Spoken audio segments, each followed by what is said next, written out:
Anizethu maqhawe ase-Azania ukufa kwenu akusoze kulibale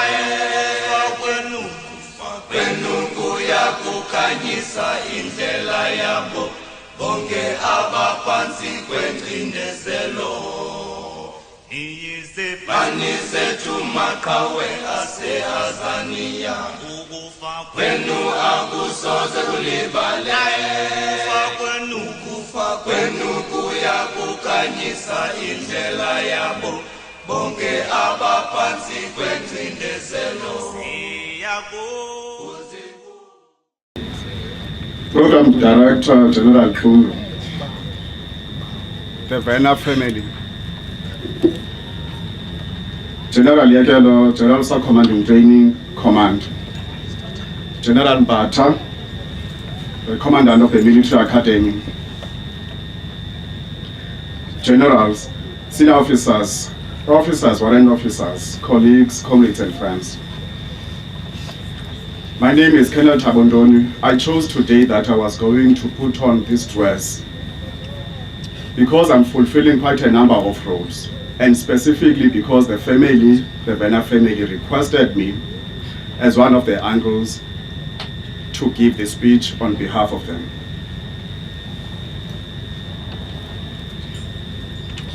I am honored to be standing in front of you today, though at a loss of words, sharing with you the honorable life path of the late Cde Mthuthuzeli Vena. Indeed, none of us ever imagined that this painful and dreadful day would arrive so soon and in the manner that it did. Kodwa umzila wakho thi uyakuhlala usithuthuzela ngamaxesha onke. Indeed, some of us were very lucky to have had the opportunity to have walked with and be shaped by great geniuses and great revolutionaries such as Mthuthuzeli Vena. Indeed, none of us could claim to be better blessed to have served, suffered and sacrificed with such giants as Mthuthuzeli Vena. All for our life struggles to ensure that the cause of Africa must triumph. I first met Mthuthuzeli in the mid-80s. We were studying at Nompendulo Secondary School in Zwelitsha. We were the best of friends even before we realized down the line we were actually related. It is true that indeed blood is thicker than water. We are both descended from Khwane Kalungane Kadebe, from Chungwa Kachaka Kachaga Kabane Kakhwane, the great military and political strategies of the pre-colonial age. You will remember the interventions of Khwane when Chiwe was being invaded by Amalawu. How our grandfather, this great-grandfather, stood ground and was able to repel it. Closer home, Tio's father was grandfather was a brother to my own father. We are therefore descended from that illustrious line of African warriors who were part of the 100 years of resistance against colonialism in this country. It is a proud lineage indeed. And it is a legacy that we shall not shirk. I am saying these things precisely because all people, and I mean all people including military people, are not only social beings, they are also spiritual and political beings. Nobody can separate the politics from the economics, from the social security, and therefore from the politics that we will also be addressing today in this podium. Cde Vena was born and bred here in the border region of the Eastern Cape. And this Eastern Cape has got a very great illustrious history, as I have mentioned, the 100 years of resistance against colonialism. More recently, we knew that the settler colonial regime that was established by the colonialists also tried to divide African people through anti-African tribalistic divisions, Bantu Administration Act, in which a part of the entire Eastern Cape was balkanized into the Transkei and the Ciskei and so forth, creating divisions among the Xhosa people who fought bravely for a century against European settler colonialism. We had a migratory labor system that was implemented as if the settler colonialism that had been established was not enough. That then we must also separate and destroy the families, send the men to the mines in Johannesburg after the discovery of the diamonds and gold, separating the families and destroying the very social fabric that the African people so valued. Of course, inevitably, this had to usher into an African social death, in which African people globally are excluded and they reside outside humanity. The African people in the world are the only people who are still labeled by means of color of their skins. It is only them, the African people, who are proud to call themselves black and not African. You do not find white Europeans in Europe. You do not find yellow Chinese in China. In South Africa today, we have black Africans. It becomes a contradiction in terms, and it's something that I want to share with you to inform where Colonel Vena comes from, where we come from, and where we are going. This region also saw great and passionate Pan-Africanist liberation movements for the cause of Africa. It is this region, the Eastern Cape, that produced the likes of Robert Mangaliso Sobukwe, Steve Bantu Biko, only here in Ginsberg. I'm giving you this context because it is this context that also shaped Colonel Vena and myself and inspired us to contribute to the African people abasizalayo, to the African people that we want to continue championing their cause. This was also unfortunately a site of very vicious political internecine violence in the mid-80s. I will not dwell on this, time is precious. We grew up together in Zwelitsha, attended Mpendulo Secondary School. I must state here that we, and I'm not trying to boast when I state this, the society in this community know very well what are our academic achievements. We participated in national science Olympiads, competitions that were done across South Africa to see how were we performing in physics and chemistry. We went on to fashion our own experiments at home because there were no laboratories in all our high schools. There was no infrastructure. It was Bantu education. We fashioned our own physics and chemistry experience at home. We were able to generate electricity and light the bulbs. We were able to mix the chemicals according to chemistry. And it was Duo, as I passionately call him, who was the brain, the mind behind this. We were also able to master mathematics quite well, to the extent that we could contribute to the authors of those textbooks to correct or amend certain issues that we felt had to be corrected. Yeah. We are not going to be, I'm not trying to be arrogant here when I state that this is Colonel Vena, that is Dr. Vena, who was that passionate about academic excellence. That's why I open by saying it is indeed a great honor to be associated with such great geniuses as this one lying in front of us. Of course, he was the mind and soul behind all of these kinds of accomplishments. I will give you an anecdote as well about what changed, what transformed us, and I will start with the non-political issues.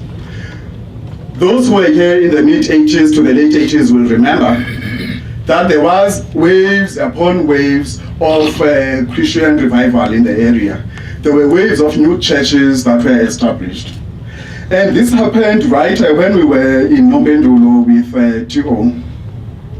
Some of the churches or some of the advocates of this specific spirituality wanted to advocate, correctly or incorrectly, I will not be the judge of that, that everybody who did not go through a specific route that is mentioned in the Bible were doomed. Naturally, our question then in challenging these concepts were, what happened to Kwane? What happened to Tungwa? What happened to Hakabe, to Talega, to Insa, to Mushweshwe, and the others who were there before the advent of settler colonialism? We felt that somehow their legacy could not be damaged in such a manner. We therefore preferred a spirituality that could still accommodate African spirituality, a spirituality that still recognizes the African people for who they are. Without this kind of spirituality, we are a lost nation. In fact, that is why, therefore, we call ourselves black. I will not dwell on this specific issue, but we had quite a number of debates. Some of the churches also claim to be performing miracles and so forth and so on. Thabo was a very pragmatic person. He wanted to test. He was the ultimate skeptic. He could not just accept anything that was given. So we had to go to some of the churches to see for ourselves and witness what are these miracles being performed. Unfortunately, maybe we went to the wrong places, but sadly we never witnessed or experienced any of these kinds of miracles. That was the starting of social experiments that we became involved in. And those who have studied critical theory will immediately realize that at that tender age, we were already playing around with very sophisticated concepts that should be informing our worldview and our paradigms. Thabo was very persuasive and had a very clear and incisive thought. After having said all of these praises about Thabo, I must also mention I was very innocent, not doing anything until he taught me how to smoke. I must mention that from that day on, I never looked back. And Thabo did look back. About 3 to 4 years ago, he quit smoking. That is why I'm standing in front of you today. I will have to consider it going forward. Where does this critical thought come from?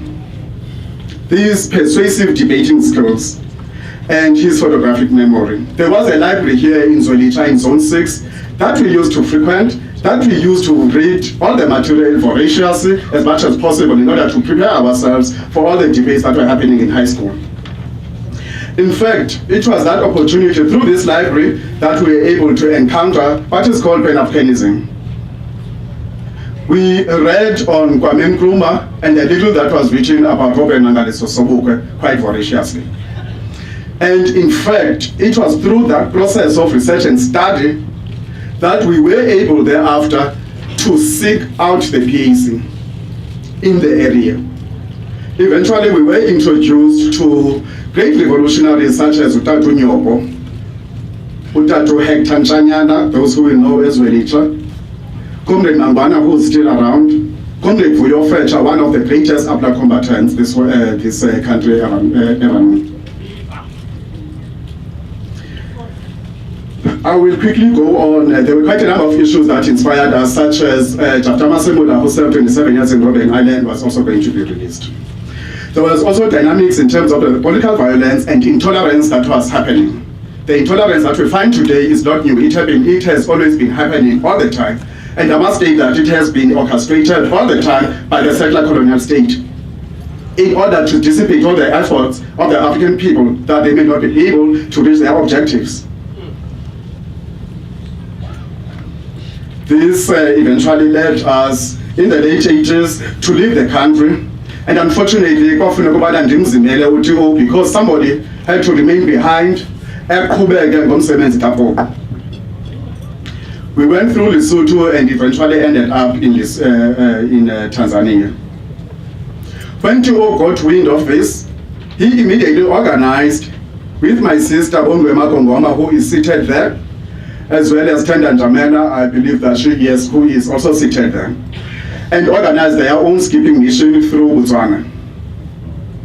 As they were about to be transported out of Botswana, this is now after 3 months, Thabo became quite impatient and felt that this transportation was not actually taking place.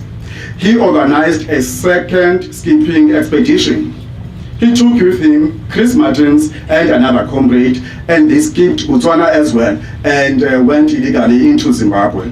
It is where they were caught by the Zimbabwe security forces, interrogated, they were discovered to be Bobo, and they were handed over to the APLA PAC High Command at that point. The specific person that they met there was, all of us should know, General Ngonyeni the late.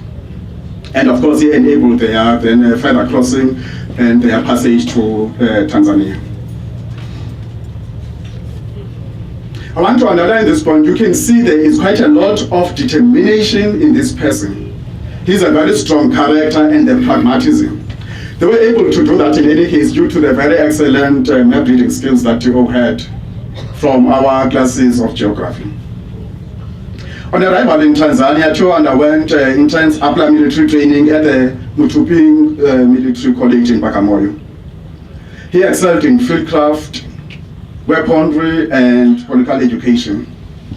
At that point, I did not even know that I had an eye problem. These are prescription glasses, because I was not that accurate. I always wonder, how can I be related to Thabo, who is such an excellent sniper, and I would miss a person who's standing right here in front of me. Of course, God intervened on my behalf and gave me a good excuse that I had to put on glasses to cover this kind of failure on my part. Thabo belonged in Tanzania to a platoon that was called Platoon 12. They were called the Red Berets. Now all of us who are in the military know very well what the term Red Beret means. It's only very special and effective and courageous military units that are called by such a term. He belonged to that. His excellence then, his courage made him to be selected to go to training in Uganda. On arrival at in Uganda, he also excelled. They remained to do their officers' training and also their instructors' courses. In APLA, he served in various roles, including as the political commissar, as the commander, and as the instructor. There's quite a number of people who will share this sentiment that indeed he was a very good instructor, and he was always assisting people in terms of understanding the dynamics of the military profession. It is this kind of traits that should be emulated. On our return to South Africa, this was after the Organization of African Unity, frontline states, and the international community started encouraging the PAC to lay down arms, to stop the arms struggle, to allow the negotiated settlement. When I talk about the negotiated settlement, I am reminded of the late Zimbabwean Foreign Minister Swabo, who advised then Zef Ntubing, who was the leader of the PAC, that going into such negotiations is like going into a minefield. When you discover you are right in the middle of that minefield of negotiations, and the compromises were becoming quite untenable, and the betrayal inevitable, you would be tempted to turn back, but it will be as dangerous and impossible as it is going forward. So you would prefer to continue with that. That was the advice that Mugabe and Thabo gave to Zef Ntubing. Of course, the pressure was mounting on all the frontline states. The PAC was being starved. We were already living in very pathetic conditions in East Africa. Our comrades were dying of malaria, and he survived all of it. The kinds of foods that we were eating, we were being slowly strangulated that we must enable a process that we never had any confidence in. That is a situation, and this truth needs to be told. Thabo came back after the 1994 elections. We went through an integration process in the Brach assembly area in Bloemfontein. The conditions, once again, that we had to meet at the Brach. I must tell you that when we arrived at the Brach, the NK forces who were fighting for liberation and the APLA forces that were fighting for liberation were separated. in terms of sustenance on a daily basis, it was these APLA forces that were discriminated against. And Thabo still persevered, and he made it through that. These truths must be told before we die. After the break, we went to the bridging training in Kimberley, in a place called Discobolos. Those who know Discobolos will know that it is a center of excellence for air defense or anti-aircraft systems. APLA had trained us primarily as infantiers. That is always the basic training. And Thabo excelled in that. We had quite a number of very excellent infantiers with us. There we were in our integration process, being taken to Discobolos to be trained by non-infantiers, to be trained by anti-aircraft people. Of course, that was just a recipe for conflict, because sooner or later, Smith Drift happened, and I was right there when the so-called accident took place. Actually, the entire altercation started at the shooting range, and it went on before we were called, and before this accident of a buffalo running into the people who were sitting, and one of the people eventually losing their lives. We survived that with Thabo also. This new history of South Africa post-1994 needs to be told in its entirety. Of course, the anti-aircraft school had been given a condescending and arrogant task. How do you train and interfere an infantry when you are an anti-aircraft person? You don't know infantry yourself. Those days, it was generally believed that both MK and APLA were actually very poorly trained soldiers. Over these years, we have proved from both organizations that actually we never were, we were quite well trained. And it is starting to prove as we are continuing with these integration processes and as we are building the new defense force on the basis of the new constitution. After the completion of the bridging training, Thabo went to work in Johannesburg, Lens, in a unit called 21 Sai Battalion. At that point, I was in Luatla, and I so therefore requested one of his dear comrades and colleagues, Colonel Cde Mthuthuzeli, who wrote the following little piece. That from 1995 to 1999, Colonel Vena, then Lieutenant, was a platoon commander in Charlie Company of 21 Sai Battalion. He later became the reconnaissance platoon commander. Thereafter, he was placed as a company 2IC in Alpha Company. He was also deployed in KwaZulu-Natal, for slaughterers in Johannesburg, in Gauteng province, during the black-on-black violence, as well as in Cape Town when Padat was fighting against the gangs that were creating havoc in Cape Town. He was deployed in those operations, and he worked for the Department of Defense. He was a very passionate teacher when we were attending courses. He always was of great assistance to the rest of his officers, fellow officers, and his subordinates. He always had a charming smile on his face. He knew how to handle people.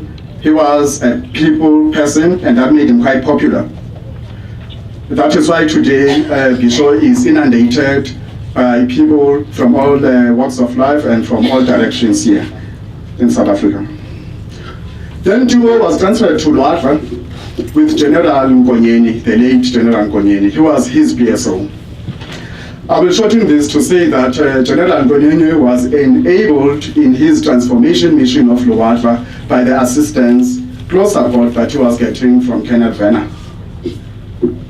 After his tour of duty in Luatla, he was transferred to the infantry school in Oudtshoorn, where he excelled once again.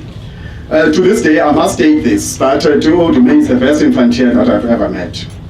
I was fortunate in 2005 when I met him again at the Army College to do our junior command and staff course. We were able then, in terms of our appreciation process, to blend both the infantry way of planning as well as the signal or the communications and ICT way of doing business. We rubbed off quite well from each other, and that's why our performance remains exemplary to this day at the Army College.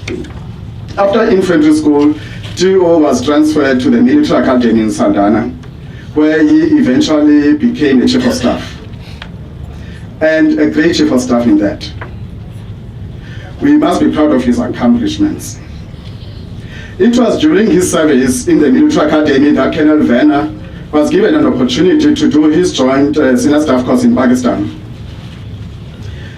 And unfortunately, on his return, we started experiencing challenges once again. There's an accreditation process that he had to follow, and he struggled going through that process to get his accreditation for the course that he was sent to do in Pakistan. In any case, last year, T.O. was sent to Cuba, given yet another opportunity that he took with both hands, and came back having successfully completed. It is an equivalent of the old NSP. When he came back, that is when he started this year with the SDSP program at the Defense College.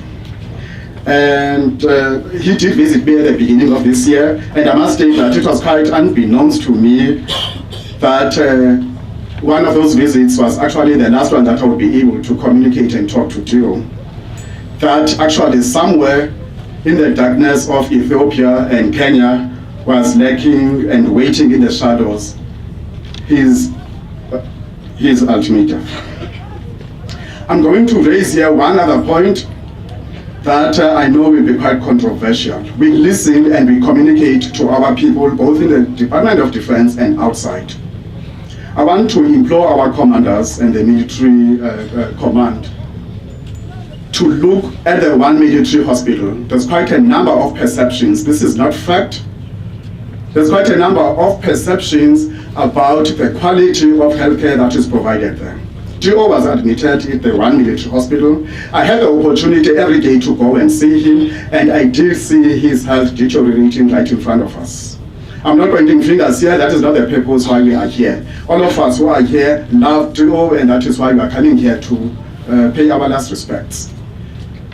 Now there are perceptions that are working out there, and we need to perhaps investigate this and try to determine how we can do away with these perceptions. And I'm saying this precisely because I do not want anybody here to live with these perceptions that perhaps it could have been managed differently. I can tell you right now that T.O. was treated by one of the most, the best neurological doctor or the neurological specialist in the country. So we do get certain resources. This must be balanced, but these perceptions need to be properly investigated scientifically, and that they need to be managed. It is not too much to ask. T.O. had very high levels of emotional intelligence, a prerequisite skill for every effective human being must master. From his charming smile to the beautiful romance he shared with his dear wife, Sisanda. From his passion for excellence to his tireless efforts in supporting his colleagues, subordinates, and comrades. Indeed, T.O.'s life story would provide a comprehensive rubric for the study of emotional intelligence. Without emotional intelligence, there is no success. There are also new leadership and connected leadership concepts that need that T.O. reflected very well. That can actually, we should be given a case study to study some of these bright and successful people such as T.O. As a case study, our case studies are always driven by perhaps some Eurocentrism. We need to start focusing internally, and I know that quite a number of military colleges have started doing that. To T.O., as was the case with Sobukwe Raburogo, Pogela, Zafumtuping, Gesindlovu, Templeton, Dandala, Sabelo Pama, and many other great African matters. The imperative is always to take care of the African people.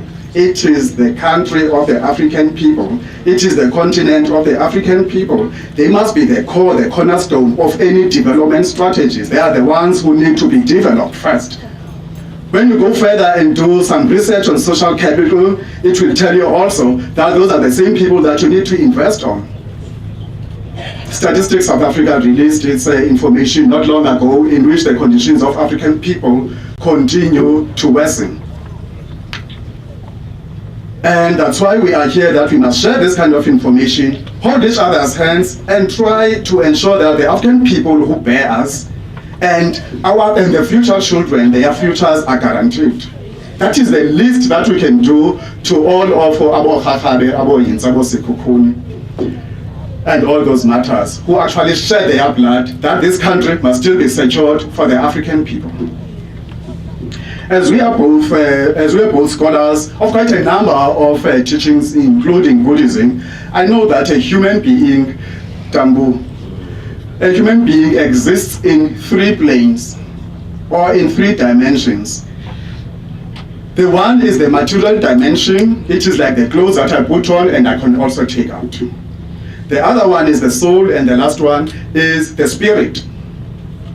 I know that Thabo is not lying inside that coffin, because what is the human being, what is the real you, is the soul and it is the spirit. We wear these clothes and we take them off. It is with that little consolation that I must state that though it was quite painful, General Yekwelo will tell you last week that I was actually almost having a heart attack on Monday when we were doing the memorial service of Colonel Vena at the PD school. It is noteworthy also that I must thank General Yekwelo and General Mbata, also General Sireko in his absence. These are the people who ensured that Thabo got the best medical care that he could. These are the people who extracted him and evacuated him in time and gave him to the professionals at the one military hospital. These are the people who enabled the family, Sisanda and the rest of the people to be able to go and see the body of Thabo. It is the Department of Defense that transported the body of Thabo back to his home here. These are the people who have done everything that they could to ensure that this comrade and fine senior officer who's lying there was taken proper care of. We must say thank you, and I don't want to jump the gun at this point. I will say here in conclusion that it is with great pain that I must say this concluding words, that Ambakahle, Chawe, Pato Chungwa, Kwane, Chiwo, Lungane Tebe, Amadotolo Mhlobo wami. Sizenzo zakho zobuntu, ubulungisa nobuholi eziyakuhlala zisithuthuzela. Inene umkhulu lo mthi owe apha. Death, be not proud, for you shall also face yourself one day, as with everything else under the sun.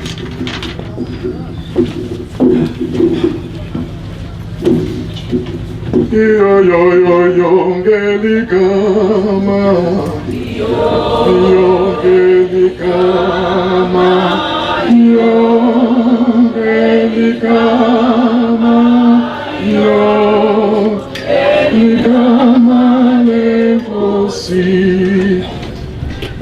Inkosi kakhulu.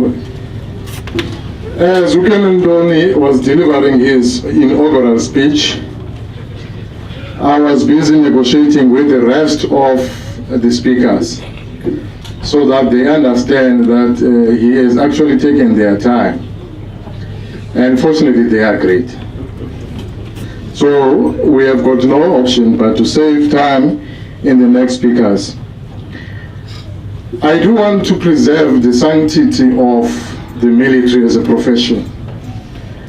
And as such, before we come to the military and its decorum, I have tried to entertain special requests that have been given, that have been agreed to, both by the GOC of Training Command as well as the Commandant of the Military Academy. We are going to call upon a friend. In the programs, the friend that is written here is Brigadier General Mabanga.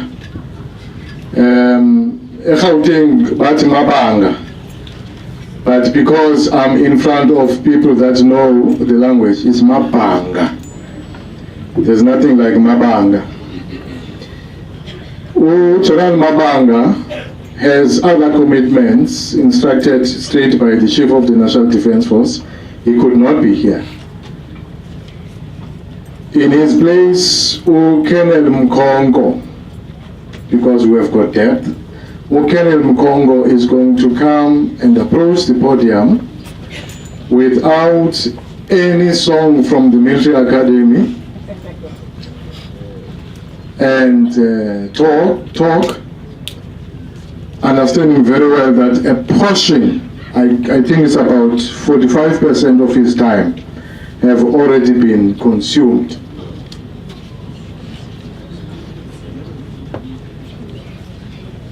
Please.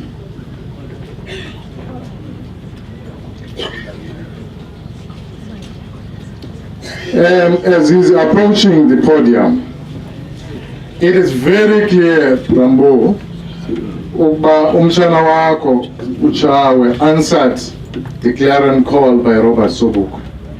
Robert Sobuk said, I quote, "You have a mission, a nation to build we have, a God to glorify, a contribution clear to make towards the blessing of mankind, and we must be the embodiment of our people's aspirations." This contribution made by this gallant son of the soil must be told no later than today from all angles.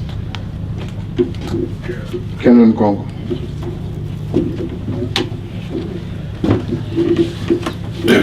Thank you, Program Director.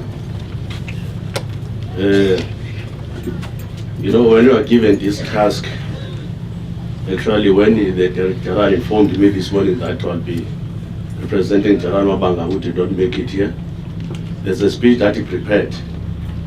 No, I took it as a positive step towards my future. Because perhaps one day I'll be standing here, even my own speech prepared by General Mgogo. Yes. Ladies and gentlemen, rather Program Director, just 5 seconds, please. You know, the last time I met this comrade was in Pretoria at Beggars Park Hotel. I had a work session there, but he was also there, I don't know what, but he was there for official duties, I don't know, from the academy. You know, when we met, the first thing that he asked me, "Mkongo kwenza ntoni ngeparty?" Party is what is a PC. We call it a party as members of the organization. The answer that I gave him was that only God knows, comrade. Because I don't know what's going on with the PAC. Because today the PAC is being referred as a minority party. I don't know what is going on. I don't have any idea what is going on. And that's the reason I said only God knows what is going on. Okay, I will never advance or harm the interests of any political party organization. That is the code of conduct of the South African Defense Force. It's one of the clauses. Okay, Program Director, Vena family, relatives and friends, representative of the South National Defense Force, General Officer Commanding Training Command SA Military Academy, Dean Faculty of Military Science at SA Military Academy, where Colonel Vena was serving. Commandant of the National Defense College, where Colonel Vena was studying. Generals, flag officers present here. Staff officers and general staff members of the Eastern National Defense Force, Defense College, program members of the Security and Defense Studies Program, learners or students from the SA Military Academy, officers, warrant officers, non-commissioned officers, men and women in uniform, countrymen and women, compatriots, comrades and friends, brothers and sisters. I respectfully greet you all today as we gather here today to honor and pay tribute to Cde Mthuthuzeli Vena, Unyana Muthutu, and above all to celebrate the life of his gallant son of the soil by sharing his achievement as a person. In his death, we find inspiration to renew our pledge to the country and its people, to defend our freedom and always to demonstrate the value we place in those who volunteer to serve in defense of our country, its people and its territorial integrity. Paying tribute to Colonel Vena as a friend, colleague and comrade in arms is not going to be an easy task because I now witness yes another young officer who had a lot of potential being taken away from us. It is just like a tree that is cut down before it could bear fruits. So is the life of Colonel Vena, a life cut short. Ladies and gentlemen, comrades and friends, I mean when I say death has again robbed us of another potential leader of our lifetime, young, energetic, brilliant, and enthusiastic. Who is Colonel Vena and where do I know him?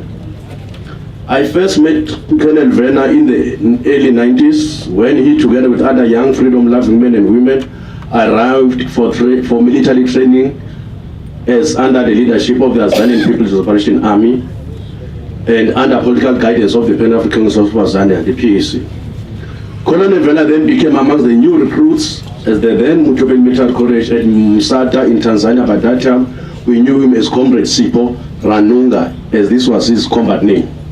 As a new friend, they engaged in a basic military training. They went through vigorous exercises. They endured hardships. Colonel Vena successfully completed that training. Ladies and gentlemen, I think I need to mention some values and principles that defined Colonel Vena's life. That was endurance, generosity, vigilant, firm and principled, willingness to assist. Above all, Colonel Vena was a very loving person with a simple and unique smile. He was very good at controlling his temper, so much that you would see him angry or making outbursts. However, he had a special way of expressing his life when he's not comfortable with a particular matter, like withdrawing from a degrading or humiliating arguments. Just, yes, I'm laughing at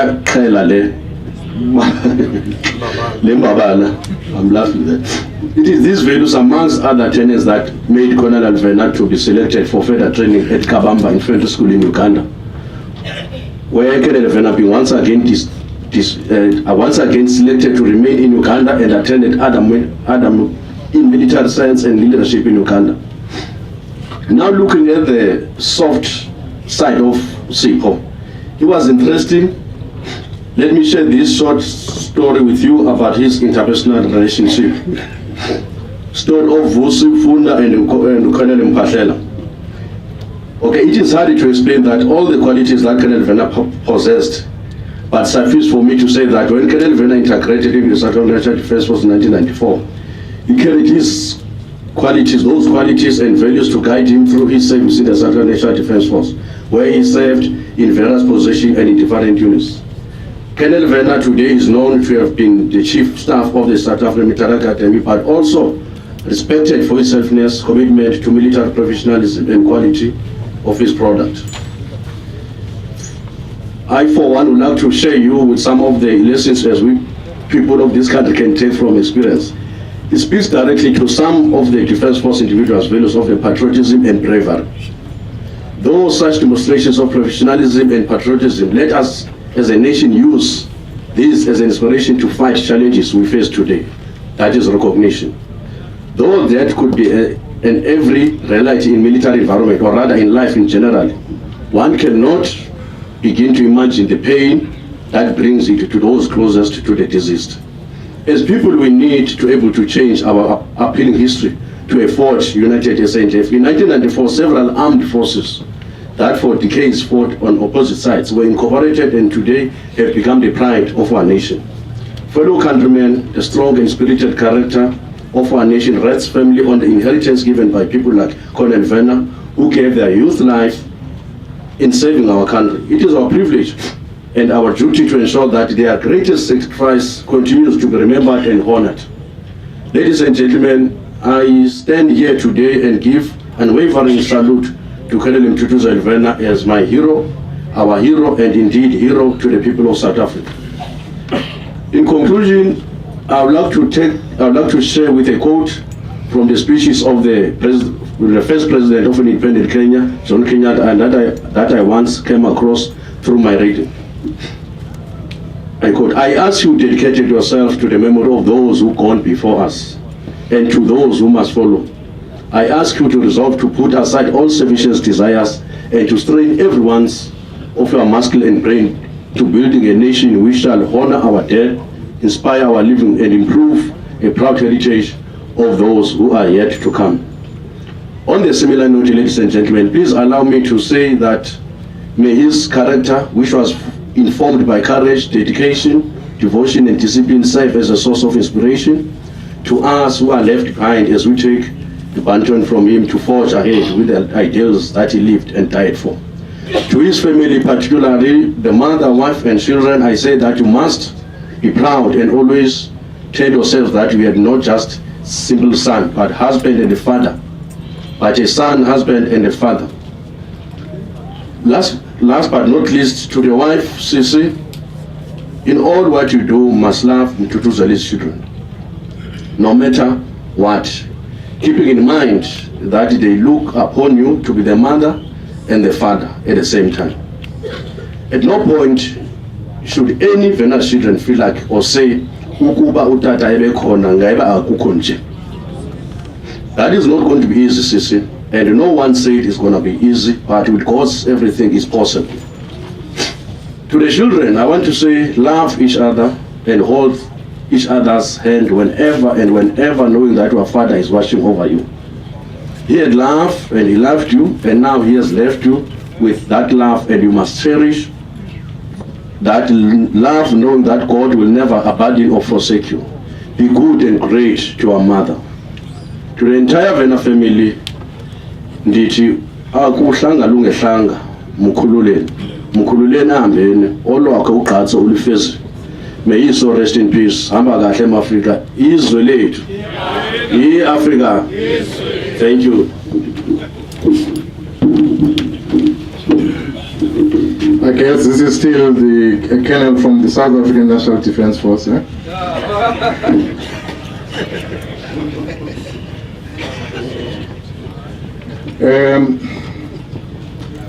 Can I be allowed by the authority of the GOC, Training Command, and the Commandant of the Military College of the Military Academy, as well as the family, to take a 7-minute detour?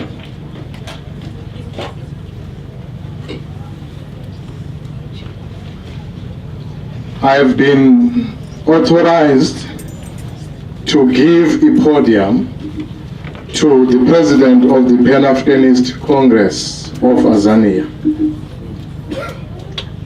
And I'm going to do as such.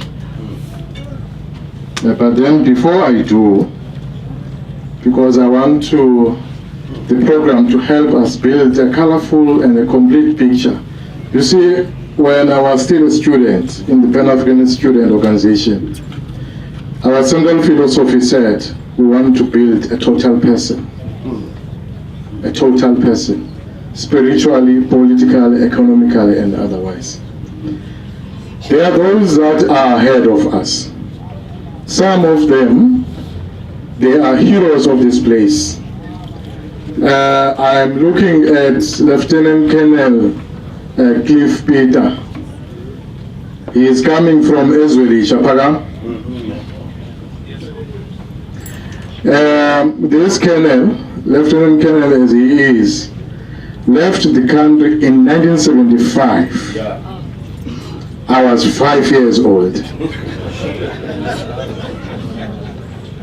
And I am now a general, he's a lieutenant colonel. He is saluting me. Interesting indeed, not so. That is life. I am singling him out because he's a hero that is coming from this place. Ngumntana womgquba okhuliswe nini ningabantu bale ndawo, which we used to call the border region. Secondly, as the president of the PAC is coming in the podium, but before he comes, I'm going to allow Africa enzi into yawo. The president cannot just come, you know. He cannot just come.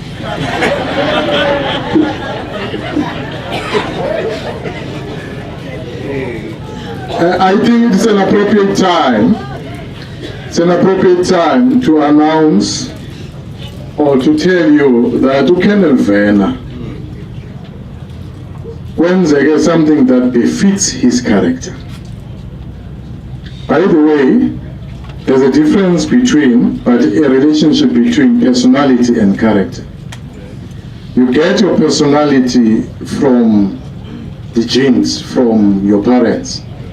The 23 chromosomes that you are transferred to your parents. But then you develop a character out of your personality, plus the compelling and enduring influences of society. everything that you have accumulated, intellectually, emotionally, spiritually, it builds a character. And we are going to interact as society on the basis of your character, because your character reflects who you are, your conscience. Abantu baseBhisho have deemed it fit through the stewardship of people I'm not going to mention, but I'm grateful to. He is going to be buried in a hero's egg.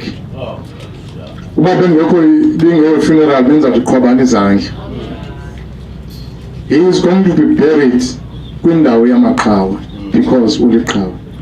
Whoever conceived that idea, thank you very much. Umkhosi ngumdibaniso uyanibulela.